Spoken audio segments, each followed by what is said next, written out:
Diallo de Kindia dispose désormais d'une centrale de production d'oxygène médical. En plus de l'hôpital régional, elle va servir en oxygène les différents hôpitaux de la région. Reportage Tierno Maroufba, Mohamed Mpati Kamara. L'hôpital régional Alpha Oumar Diallo de Kindia a désormais sa centrale d'oxygène. Cette unité va servir les hôpitaux préfectoraux de la région à cet élément vital dans la prise en charge des situations graves. Avec sa mise à disposition, des milliers de femmes enceintes, de nouveau-nés et de patients vulnérables auront accès à l'oxygène médical sur place. Cette centrale d'oxygène marque un tournant décisif dans l'amélioration de la prise en charge des urgences médicales, des pathologies respiratoires, des soins néonatals et des interventions chirurgicales dans notre région. Au-delà de la construction de la centrale, un dispositif de gestion, de maintenance et d'approvisionnement est mis en place pour assurer sa durabilité. Aux côtés du ministère de la Santé et des Jeunes publics, le Fonds mondial à travers l'UNICEF accompagne la réalisation de cette initiative. L'inauguration de cette centrale de production d'oxygène médical est bien plus qu'un acte technique. Elle incarne une vision, une volonté politique forte et un engagement profond vers nos populations et surtout les enfants. Cette centrale est aussi le fruit du travail acharné de nos ingénieurs, techniciens et personnels de santé dont l'engagement quotidien permet de transformer la vision présidentielle en réalité tangible. À cet instant précis, je lance un appel solennel à toutes les autorités régionales et locales, aux agents de santé et aux responsables techniques. Veillez à la bonne utilisation et à l'entretien rigoureux de cette centrale. Cette unité de production d'oxygène médical est la 5e du genre aujourd'hui opérationnelle à travers le pays. D'autres centrales sont attendues dans les régions de Mamou et Farana. À l'enseignement supérieur, l'Autorité nationale d'assurance qualité ANAQ procède à la publication des résultats définitifs des évaluations des institutions et programmes de formation. Depuis 2017, cette structure œuvre à la qualification du système universitaire guinéen, ceci pour un enseignement supérieur performant et compétitif. Compte rendu Mounir Bari. C'est une étape importante franchie par l'Autorité nationale d'assurance qualité, relevant du ministère de l'enseignement supérieur, de la recherche scientifique et de l'innovation. L'ANAQ s'emploie depuis plusieurs années à améliorer la qualité de la formation dans les universités et institutions du pays. Pour l'exercice 2024-2025, 19 programmes sont accrédités et 3 institutions habilitées à délivrer des diplômes reconnus. Un plan de rémédiation doit être mis en œuvre pour tous les programmes qui ont été accrédités et pour toutes les institutions habilitées. Ce plan de rémédiation tient compte des faiblesses qui ont été constatées au cours de l'évaluation et les entités évaluées ont l'obligation de corriger les 80% des insuffisances constatées au cours des 2 prochaines années. Nous avons travaillé pendant 2 années pour postuler et aujourd'hui c'est chose faite. Il s'agit d'une administration qui nous permet de délivrer nos diplômes et des diplômes de qualité à nos étudiants. Donc aujourd'hui c'est chose faite. L'ANAQ fonde son action sur des standards internationaux. Sous la supervision du conseil scientifique, les critères d'évaluation sont examinés avec rigueur. Le professeur Kabinet Oulari et son équipe insistent sur le respect des normes et l'adéquation entre formation et emploi. Dans ce processus, l'insertion professionnelle des diplômés, la mobilité des étudiants et la relation avec le monde du travail sont au cœur des priorités. Depuis en fait quelques années, nous sommes sur ce processus et les résultats de cette année nous donnent également un sentiment de satisfaction. Nous encourageons les institutions d'enseignement supérieur qui n'ont pas encore participé à ce processus d'évaluation de le faire pour continuer à s'améliorer. et permettre aux étudiants qui continuent de fréquenter leurs institutions à avoir des diplômes reconnus aussi bien en Guinée que l'international. Les experts évaluateurs saluent le leadership du département et l'appui constant dans cette démarche d'amélioration continue. L'institution entend poursuivre ses efforts pour maintenir le cap de l'excellence académique. Selon la convention ratifiée par la Guinée auprès des Nations Unies, tout diplôme reconnu au niveau national et international doit provenir d'un programme accrédité et d'une institution habilitée par l'ANAC. Au ministère de l'Enseignement technique, la direction nationale en charge des écoles professionnelles privées vient de boucler un processus qui a conduit à la validation du cahier de charge des écoles professionnelles privées. Ce processus a impliqué les partenaires techniques, les promoteurs des écoles privées techniques et les consultants. Le document ainsi validé ouvre la voie à un meilleur accompagnement de ces écoles et un suivi plus efficace conformément aux objectifs que s'était fixé la ministre de tutelle. Plus de détails avec Tierno Ousmane Diallo.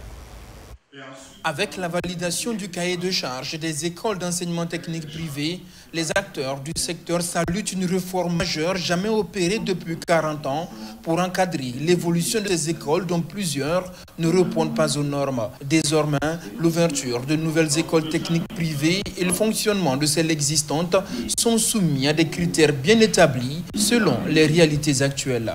L'objectif de ce cahier de charge est de garantir la qualité des formations, protéger les apprenants et renforcer la crédibilité du système de formation.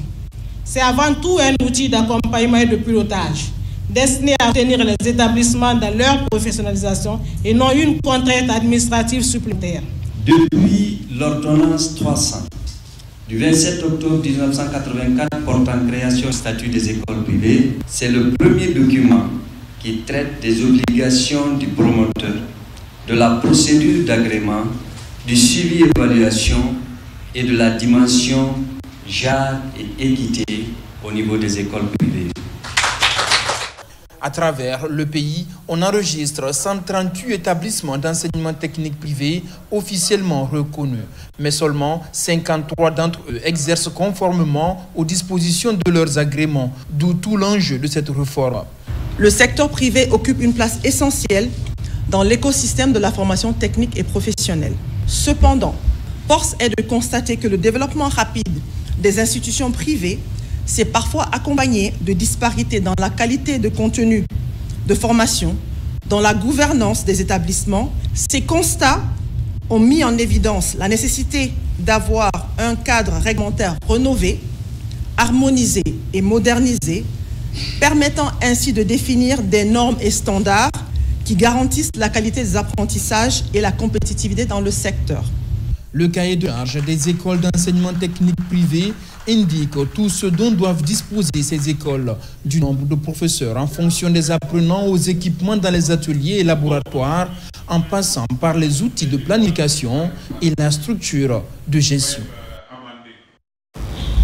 Dans une dynamique de compétitivité des PME, la formation serait sans nul doute indispensable. Ici à Conakry, le centre d'appui aux PME vient d'être équipé d'ordinateurs bureautiques.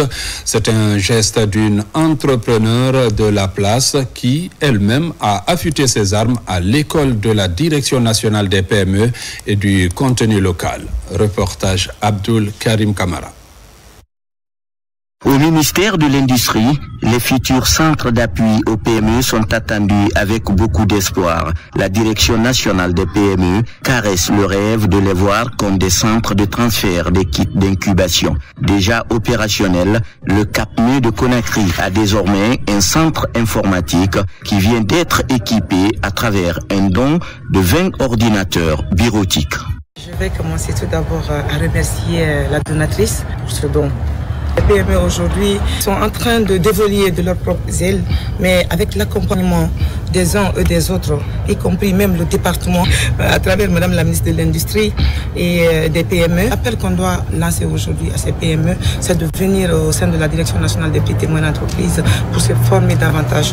La bonne samaritaine, c'est elle, entrepreneur chevronnée à la tête d'une fondation de charité.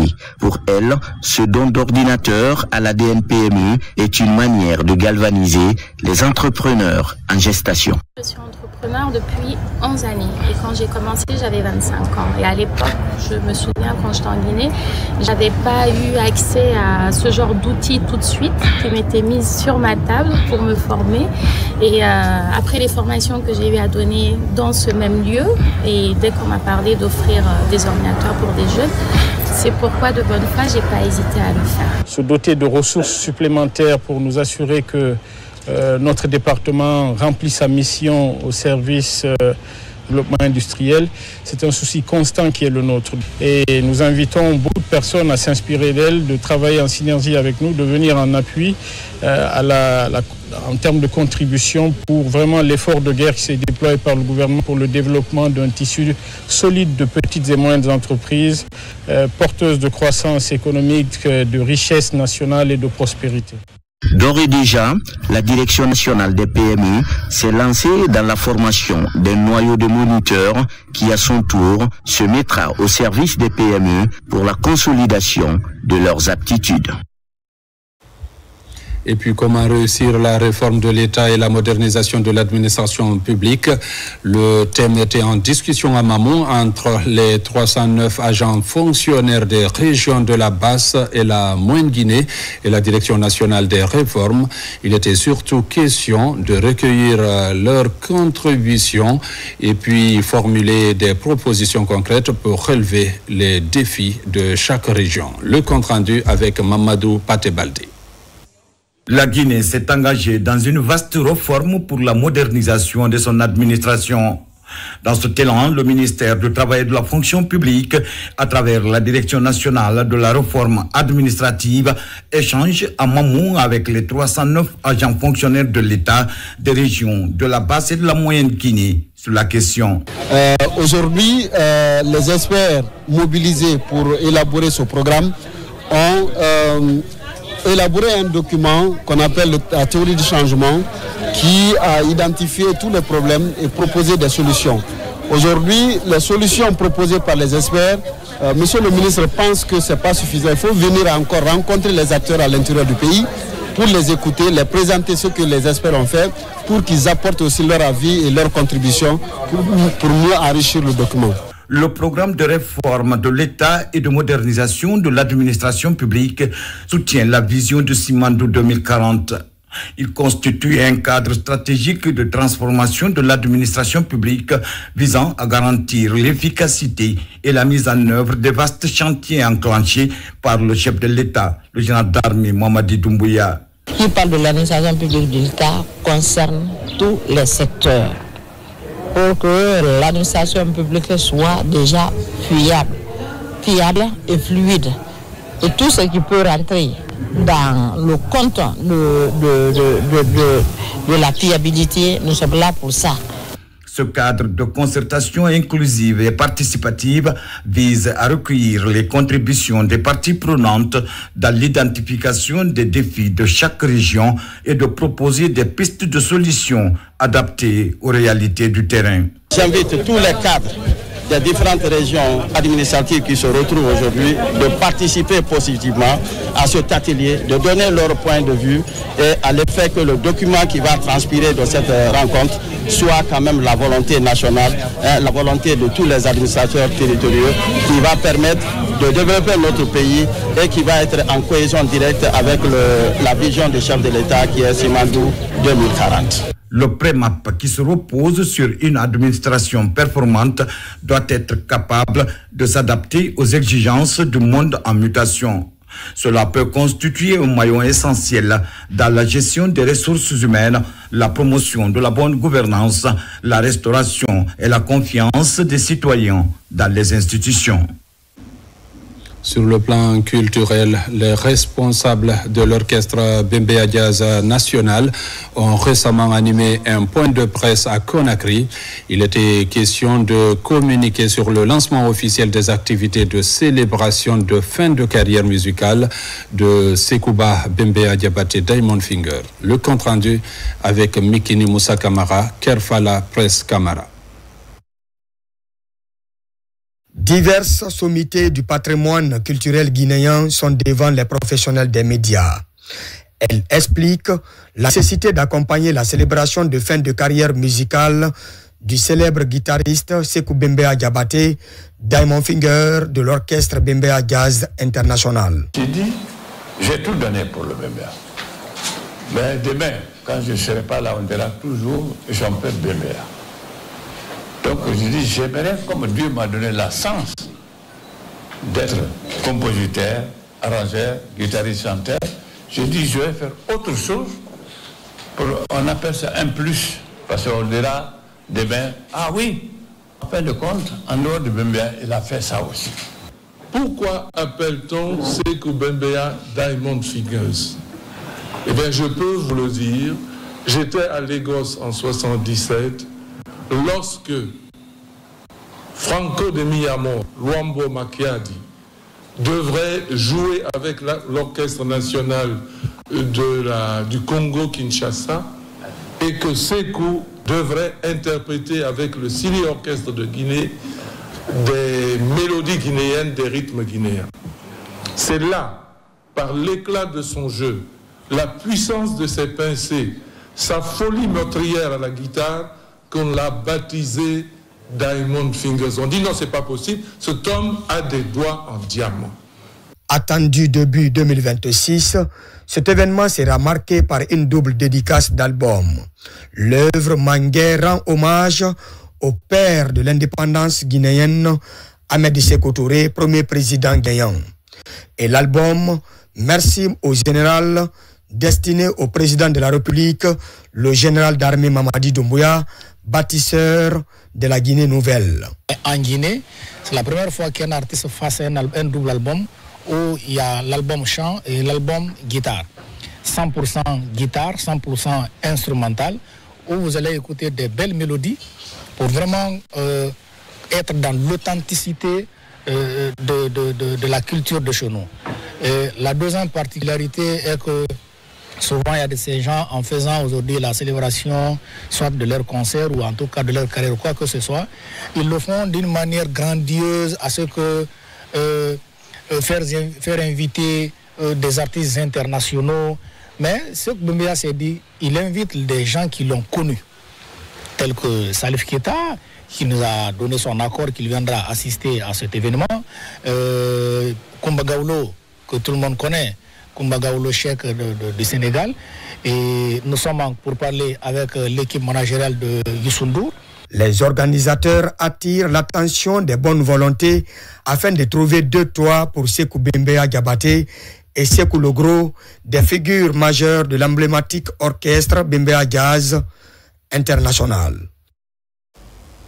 Sport football pour parler de la finale du tournoi intercommunautaire qui s'est joué tout récemment dans le district de Katouguma, préfecture de Boké. Une finale qui a opposé la formation de FC Lalaba à celle de Wondé Fili. Score final 2-0 en faveur de FC Wondé Fili. C'est une initiative du bureau de la jeunesse du district de Katouguma en faveur de la promotion de la paix et le renforcement de la cohésion sociale entre les jeunes de la contrée. Explication, Younousa Tabel Kamara. Tout a commencé par ce carnaval géant pour annoncer les couleurs de la finale du tournoi intercommunautaire du district de Katouguma dans la sous-préfecture de Kolaoui. Une finale qui oppose l'équipe de Wondé Fili en bleu zone à celle de FC Lalaba ici au ministère de Katouguma. L'idée vise à renforcer la fraternité entre les jeunes de la localité, mais aussi détecter les talents à la base. Nous avons décidé que les barricades ne sont plus la solution, nous allons passer à la table pour toute négociation. C'est pourquoi cette jeunesse qui nous accompagne ici à Katouguma a compris qu'il faut la paix, qu'il faut le dialogue pour que le développement puisse être harmonieux et que tout le monde en parle avec beaucoup de succès. Ce tournoi, ce n'est pas seulement une compétition, c'est une véritable célébration d'esprit de l'équipe, de passion, du choix et de la camaraderie. Je voudrais commencer par saluer la performance remarquable à chacune de ces équipes qui ont montré une détermination sans faille et un jeu collectif impressionnant tout au long de ce tournoi. Ce que compte, avant tout, c'est le chemin parcouru, l'esprit d'équipe et d'engagement. Cette finale a mobilisé les fils résidents et ressortissants de Katouguma, mais aussi de quelques autorités locales. Durant les 90 minutes, les deux formations ont rivalisé d'ardeur dans un esprit de fair play. Au terme de la rencontre, la formation de Wendefili va se montrer plus réaliste en marquant 2 buts contre 0 et remporter ainsi le trophée. Nous sommes très contents de cette initiative qui permet à nous les jeunes de se donner la main pour le développement de Katouguma. Le football est un moyen de renforcement de la cohésion sociale entre nous les jeunes. À travers cette initiative, nous allons promouvoir la paix et la quiétude sociale dans la contrée. Ce tournoi intercommunautaire, initié par le bureau de la jeunesse du district de Katouguma dans la préfecture de Boké, a regroupé au total 8 équipes de la contrée. En plus du trophée, des enveloppes symboliques et des maillots sont aussi remis à ces 2 équipes finalistes. Mesdames, Messieurs, c'est la fin de cette édition. Merci à vous qui nous suivez du côté de Boké comme partout ailleurs dans le monde. Bonne suite de programme sur la RTG.